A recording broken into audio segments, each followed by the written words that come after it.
Hello and welcome back to the Futurism at JU podcast. Today I'm joined with Farid and Ricardo, and we have a guest speaker today, William Choi. So, Will, would you like to introduce yourself?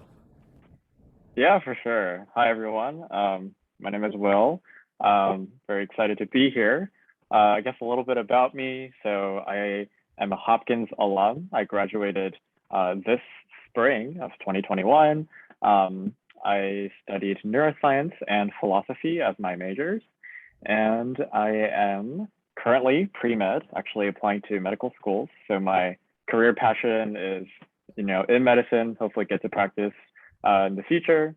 What I'm doing right now, I am pursuing a master's in bioethics at Harvard, and it's a year-long program. So I'll be completing that and hopefully jumping into medical school.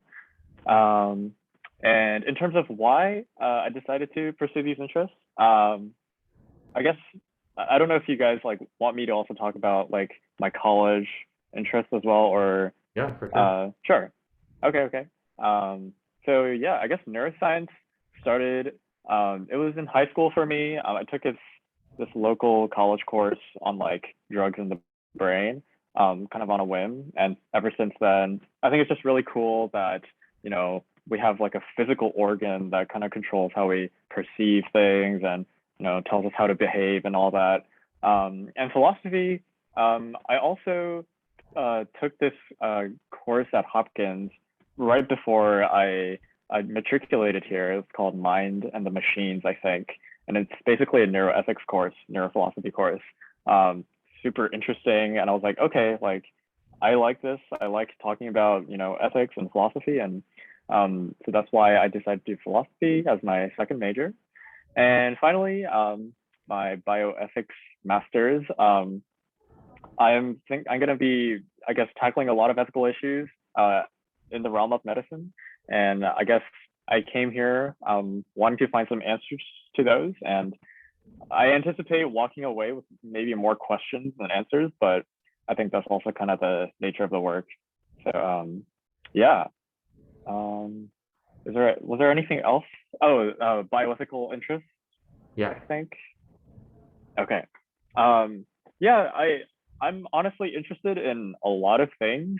Um, I guess like there's maybe two things I can kind of think of immediately. So the first one is kind of a preliminary project I'm working on as part of my master's program. It has to do with basically understanding clinical decision making for patients with disorders of consciousness. So typically, patients with like traumatic brain injuries or acquired brain injuries in general, their capacity is compromised. So they can't really, express, what they want or, if they want to continue receiving life-sustaining care. And basically, there's this whole issue in the medical field right now where it's really difficult to know if these patients will recover. And I think clinicians and people in general err on the side of thinking this patient won't. It's very unlikely that they will. But I think recent data has shown that actually a decent amount of them do. Around 20% of patients go on given enough time to, have some relative functional independence. But too often, people kind of just pull the plug, and so they don't get to live, which is really unfortunate, but also a really difficult problem. So I guess what I'm trying to work on this year is just understanding, first of all, what patients or their families kind of value in terms of, what kind of outcomes they're looking for. Are they looking for, just being able to, move their eyes and communicate on some basic level, or do they want, complete functional independence? That's kind of a question that hasn't really been investigated in the field. And so that's something I'm really interested in doing practically. And the second issue is just more on like end of life care in general. I think there's just a lot of like existential questions people grapple with when they're nearing, the end of their life and how they can die a good death. I think these are really like tough but interesting questions that all of us have to face at some point. Um, but yeah, those are kind of my two main interests. Dang. What you just said at the end, that reminds me. Have you read the book When Breath Becomes Air? Paul I Kalanithi. have, yes. Yeah, it reminded me of that, like Hmm. Right. reflecting on like mortality and like what you do in your final, I guess, I don't know, weeks, months, whatever the time frame is. That's a really Hmm. interesting topic. Um, Yeah, a lot of gems in that book for sure. yeah. So we were actually curious. I don't know why, but we were kind of like thinking about, you know, the world is of limited resources, especially like in the medical field, and like we can especially see that during the pandemic. So one question we wanted to ask you is, you know, you're a doctor, right? And you have all these patients you need to take care of. The problem is you can't save them all, right? So how do you, in really desperate situations, how do you choose who to treat? How do you choose who to save? Like, is it based on who's most likely to live? Is it based on maybe past decision? Like, if they've been vaccinated or unvaccinated, like, does that play a role in should they get an ICU bed? Or, things like that. So I'm really curious to hear your opinion on that. For sure. Um, that's a very tough question because that's very like contextual, I guess. It really depends on what the medical situation is, what the medical emergency is. So what I'm something I'm reminded of, I think for the COVID example, um, so I think back when there wasn't a vaccine and we were really just worried about beds and ventilators, there were some pretty outdated policies in some states that I think basically said, for example, they were measuring based on quality of life. So even if this person recovered, would they have like a good quality of life? Are they worth saving? And there was a policy, I think it was in Alabama, that they since retracted because of backlash that said patients with disabilities are placed lower on that scale of priority because the reasoning was, if they have a disability, then even if they were, helped to recover through a ventilator and the medical resources, they would have a lesser quality of life than someone who's able-bodied. So obviously, we want to make sure that we're in some ways like maximizing not just the number of lives, but the quality of lives. But I think it's important to also kind of challenge some preconceptions we have about how we view certain lives and their quality of lives. There's this thing called the disability paradox. I don't know if y'all have heard of it, but it's basically how I guess able-bodied people, when they are asked to kind of rate the quality of life of someone with a disability, they often rate it much lower than what an actual person with a disability actually rates their lives. So people have a very like pessimistic judgment about what it means to live with a disability. But in reality, a lot of people with disabilities are doing just fine, or they rate their lives very similarly to people who are otherwise not disabled. So yeah, I think that's like one way, one ethical issue, maybe within the kind of larger ethical issue of resource allocation. But in reality, like there are a ton of different protocols in like hospitals.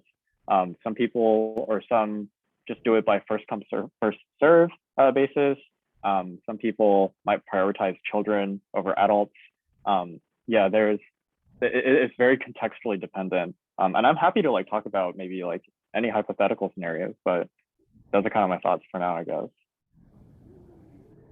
Yeah, one thing that I we also wanted to ask actually was obviously this is more of like future speaking, of course, but the potential for biohacking and the ethics behind that, like should a person be able to, or a society be able to change genomes or certain things about the human body for improvement, or should that only be used for the improvement of people whose lives have been affected by maybe a disease or some sort of illness?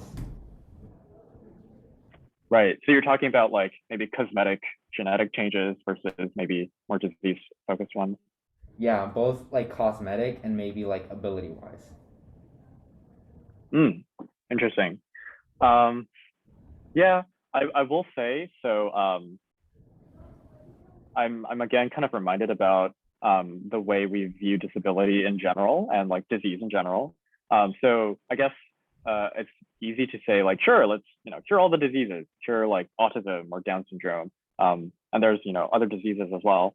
I think like maybe one nuanced way to think about that is some people with disabilities like autism and Down syndrome have been very active in recent, I guess, disability rights movement about how they also matter as people, and that pathologizing conditions like autism or Down syndrome can be ableist in that sense. So I think it's easy to think like, okay, everything should kind of be fixed to what we think is a normal human. But in reality, like what we consider to be a normal human is also very dependent on what time we are at, or what society we live in, or what culture we're from, right? So it's very difficult to say that we're fixing people when the standard of normalcy that we're operating under is itself very subjective and very dependent on the context. But I guess to your question about cosmetic or more capability specific changes, I guess my gut instinct is like that doesn't seem right.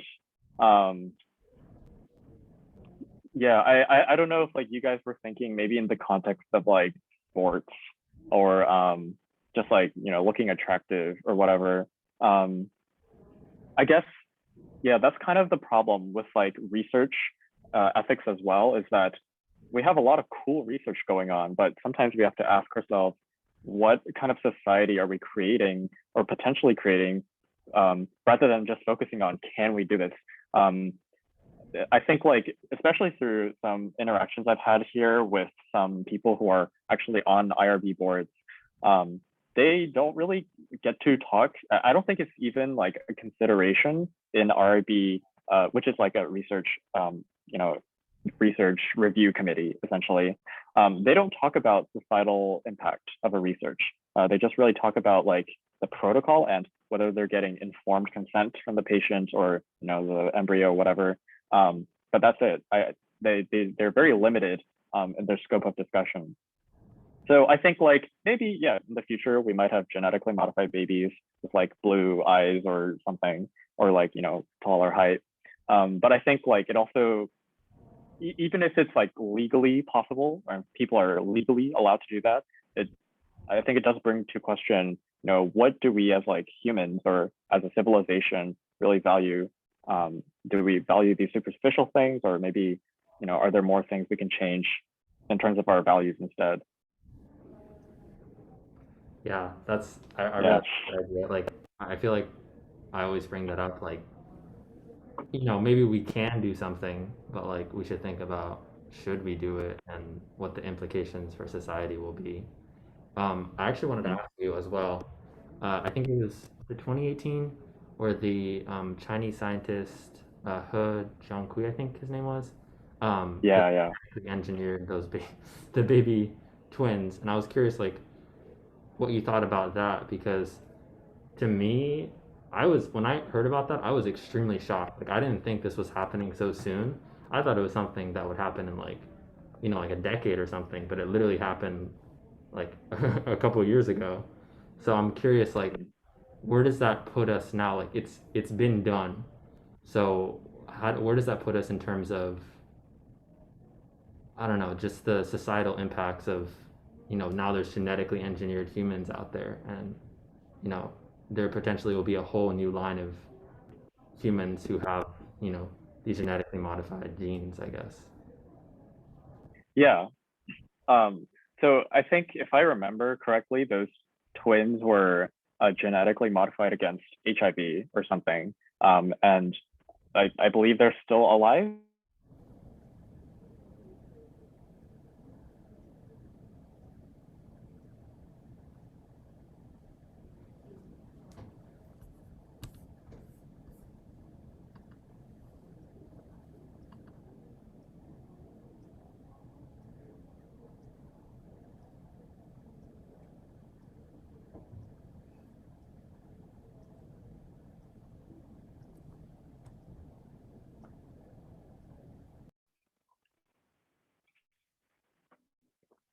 Sorry, Brody Wi-Fi gave up on us. No worries, no worries. I'm now connected to my hotspot, so hopefully it should not break up. Are are are you using the Hopkins Wi-Fi? Yes. Yeah. I heard it. Yeah, I heard that was like not working. Yeah, it's been really poor recently. But Oh no. I'm on hotspot, so hopefully no more Okay. problems. But let's see. So sorry, you were talking about HIV. They were genetically modified against HIV. So, Yeah, yeah. Okay. And you're recording, right? oh crap. Oh, it Yeah. is. I am recording. I think. Oh, cool. Okay. Yeah. All right. Yep. Okay. Awesome. Yes. Yeah. So I was just gonna say, like to your point, Nicholas, like it is a Pandora's box because once you do something, now it's kind of a free for all. Like now we've kind of captured, maybe the public attention or the attention of the scientific community about the potential of doing more and more and doing more research. Um, and yeah, like Western civilizations and most countries that are kind of westernized or have adopted Western research ethics protocols are pretty strict, and they obviously don't like the fact that you can have genetically edited embryos. But there are also other cultures that are a little bit more lax and that allow for these things to happen. So I think like there's just all sorts of really like practical issues. Like first of all, how do we like standardize or universalize a research ethics protocol when there are all these different countries who have different ideas about what is or is not acceptable to research? And inevitably, because you can't really, some people are going to get away with some kinds of research, like this example with the HIV twins. So yeah, I think it's unfortunately maybe the Pandora's box has been opened, and it's really about doing damage control and making sure that our ethical views on this issue is really developed as a society and not just like in the realm of philosophy, because philosophy by itself is interesting and it has a lot of very sophisticated theories, but if the public or the government hasn't necessarily adopted those or kept up with the times on those, then once we get a issue on our lap, it's very difficult to handle it if we as a people kind of don't understand how to like deal with these consequences. So yeah, I think like maybe there are therapeutic benefits that are good, but also there are a lot of practical implications. There isn't a guarantee that genetic modifications will always be perfect. It could have a lot of other side effects. Maybe the splicing is done wrong. The CRISPR, these technologies are not perfect, and we don't want to create life or affect life with that kind of irresponsibility. Yeah, that's a really good point. This Yeah. is kind of changing gears a little bit, but what do you Okay. think about like insulin, for example, like life-saving drugs? Do you think they should be allowed to like be patented or I guess up, exorbitantly like upcharged or like controlled in their supply? Like, what do you think the ethics are of that? Like, yeah, should they be allowed to be controlled, or should they be something that should be, as cheap and as easily accessible as possible since they can literally save lives? Yeah, that's a great question. So I think like we in the United States in particular kind of pride ourselves in like laissez-faire capitalism and free market, and that's to a certain extent it has its benefits. But I do think in terms of life-saving drugs, especially even things like insulin, the government, and this is my personal belief, um, the government really does have, I think, a social responsibility to the people to make sure that these things aren't being, yeah, like you said, upcharged to exorbitant levels. Um, about the patent issue, I'm not exactly sure. Um, like either way, though, I think that it is the responsibility of the government to kind of make sure that they're imposing some kind of limitation on how much people can actually profit off of these things. Um, like I think the profit margin for insulin is really crazy. Like it costs very little to actually make the drug, and they're selling it at 10 like an exponential level of in terms of the pricing. So yeah, I do think even if you're like a diehard capitalism, you can't just pretend that we live in a extremely individualistic society. We're all kind of interconnected and interdependent on one another as kind of citizens living together in some kind of community.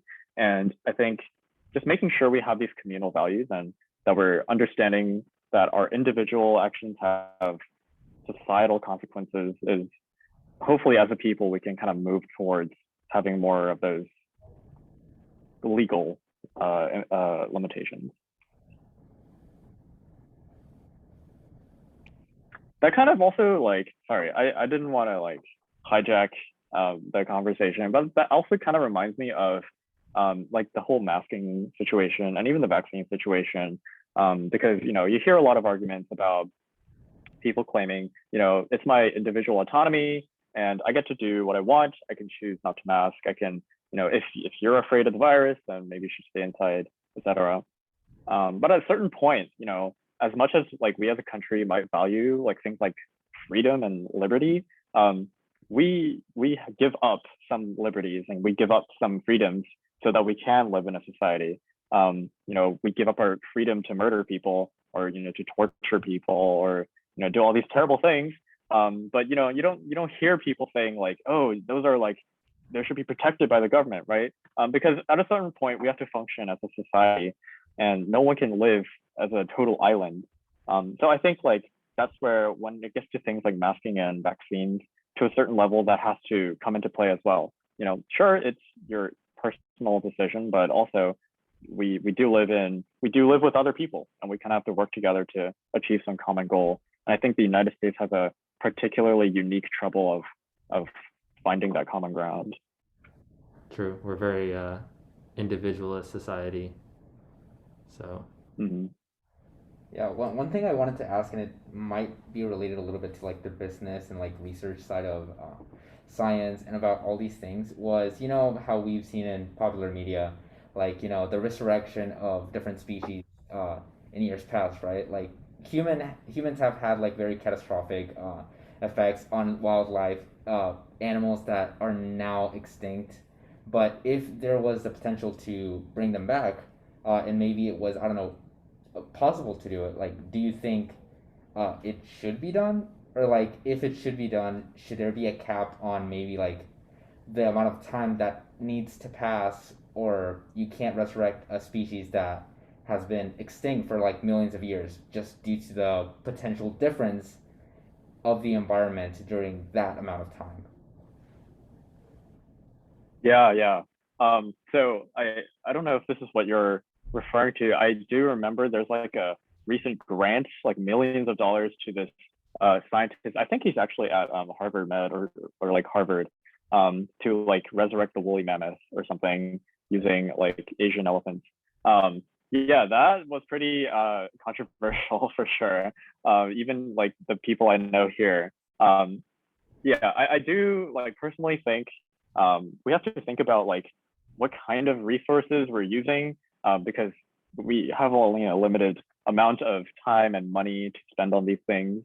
And yeah, it's a cool project. Like, yeah, hell yeah, like I'll go to a zoo and if there's a woolly mammoth, like that's cool. But also, it seems like there are a little bit more pressing issues about things maybe we could be devoting our time and energy into a little bit more. In terms of just generally the concept of bringing back extinct species, in some ways it makes me feel like it's a way for us as humans to kind of avoid an environmental responsibility, or an accountability maybe, because if it's kind of easy to say, oh, look at all these like fish or these marine animals that are dying, for example, as they are, because of pollution in the oceans. If we had the technology and resurrected them and put them in like zoos across or aquariums across the country, like it seems like we're focusing on the wrong issue there. And maybe the reason we're bringing them back is purely for an entertainment purpose or a very like superficial reason, and not much about incorporating them into the environment as part of maybe increasing biodiversity or something. It seems like at least the goal of resurrecting, like, I don't know, like a Jurassic Park or a wilderness, is again one of those things where we're not maybe asking so much, should we do this or why are we doing this? It's more like, can we do this? And can we like make all this impressive technology work? And I think that's a cool question, but also the goals of it don't seem as noble or as valuable. And I think our energy will be much better spent maybe on working on preserving the species and the environment we do live in right now, rather than bringing these cool species back for our viewing pleasure. Actually, this idea was in one of the SAT articles, the practice tests. This exact question, like whether it's a good idea to bring back animals from the past, right? And actually, the argument of the author, I don't remember their name, but it's exactly the same as what you said, Will. So I thought that was interesting. Yeah. Yeah, for sure.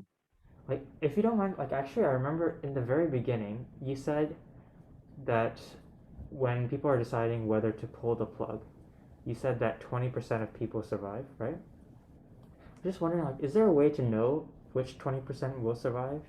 Like, or is it like just completely random? Yeah. So yeah, back to the question about these patients or you have these, brain injuries. So yeah, you're right. That is the problem, is that the tools we have for clinical prognosis or diagnosis is very rudimentary. So we don't know. So I guess 1 out of 5 patients are projected to recover. Thing is, we don't know which of the 5 will. So that itself poses the question: do we keep all 5 of them alive, or do we perform aggressive care for all 5 in the hopes that one of them will go on to recover? Or would that put too much strain on our medical resources? Yeah, these are unfortunately questions that are not solved. Maybe if we had better technology, that's one way I think kind of practice and theory kind of come together here, because our practical limitations kind of dictate what ethical questions we also have. Because if we did have a perfect tool that could tell us, all right, this patient's going to recover, then yeah, we don't have to necessarily devote a lot of resources to the other 4, but we don't. And that's why, yeah, I guess that is a very fundamental question that I don't think I can solve in this 1 year I have in the program. But hopefully what I'm trying to focus on a little bit is, okay, well, what do families generally want out of recovery? Because right now is a very clinical focus. Like if you think about the Glasgow Coma Scale or like other instruments that clinicians use, they're all very much based on the clinical symptoms, motor skills, language skills, social interaction. And it's not much to do with what the patients or the families actually value. Like some families might just say, I just really want him to, wake up and like be able to see our faces. Or some families might say, I want him to be able to go back to his normal life. So these are really tough questions that are very murky. And that's kind of the level I'm operating at, but you're totally right. There are these really fundamental and, I don't know, maybe irresolvable questions too. Yeah. No, that's interesting. It's definitely true. Like my opinion of what counts as recovery shouldn't dictate what everyone else it considers as okay, right? So yeah, definitely. Yeah, for sure. Actually, I had a question going back to like the business and politics side, and I think this is probably like a behind the scenes kind of picture of like bioethics and I guess medicine and science in general. But like, I guess how I see it is, all these big pharmaceutical companies and researchers, like in the end, you know, I want to assume that people have, society's best interests in mind, but at the same time, especially in like the US and like a capitalist society, people are really trying to like, maximize their self-interest and profit. So I guess pointing to the specific example of like the vaccines, how do we, I don't know, how do we ensure that these companies, like Moderna and Pfizer, obviously, they're not just doing it out of, the kindness of their heart. They're also doing it because there's a huge opportunity for, billions of dollars in revenue for them. Um, how do we ensure that these companies aren't taking shortcuts, doing it for the politics and business of it? And, there's some regulations and stuff, but in the end, you know, there's always that question of, was this rushed, or did they take shortcuts in the research, or stuff like that. So I'm curious what you think about that. Yeah, yeah. So the good thing about the vaccine situation is it's free. So anyone can take it. And that's also kind of like what astounds me sometimes, is that this is like a medical resource that's free and very like precious, and a lot of Americans seem to not take it. But that question aside, I, I I don't know if this is maybe like a pessimistic view about the world and how it currently functions, but I think to a certain extent, maybe the only way we can actually incentivize people to do, because this is like unprecedented research, this kind of like mRNA vaccine, it's really one of a kind. And the fact that we pumped it out in like a year and a half or almost two, I guess, is something that really amazes the scientific community. And it seems like, given the system we have that we're working with today, which is largely driven by capital and profit, the only way to really make sure that that kind of stuff can get done is, through profit incentives and through money. And maybe we can mitigate how that trickles down to the people. So, for example, if the government is able to kind of fund these companies to do that kind of research and make sure that the people don't have to pay, that's kind of a win in my book. The fact that even if it does take a lot of money to complete these projects, as long as we're not demanding the people to necessarily pay an unreasonable price for these things, and we can actually meet our public health goals, that's kind of a forgivable sin almost. And I know it does feel a little bit, impure or a little dirty, when we say like everything's driven by money, but kind of just working within the practical limits of what we have, I feel like maybe that is just the best way to do it, given how, given that we're assuming not the worst of the people, but just assuming that they are acting in self-interest. And that's a very powerful motivator, I think. It's easy to say, I care about other people and I want other people to, do well as well. But when we're talking about self-interest, I think that can get a lot of things done, for better or for worse. And maybe just one way to motivate that effectively is through money. True. What is it called? Like, money drives the world or something, or money speaks. But Yeah. going back to the vaccines are free example, like, Mm-hmm. I would argue that they're not necessarily free. Like, they're free when you get them, but you're paying taxes, and those taxes are, what the government spends, and the government's paying for the vaccine. So like, you're kind of indirectly paying for them, which I guess is better than like directly having to pay, like, out of, quote unquote, out of pocket.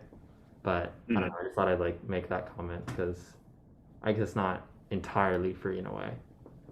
But Yeah, no, you're totally right. And yeah, I think, what I mean free is that we can let the government kind of use the money that we pay through taxes for good. And in this case, I think it is a good thing that the government stepped in with the kind of taxpayer money to help pay for all these.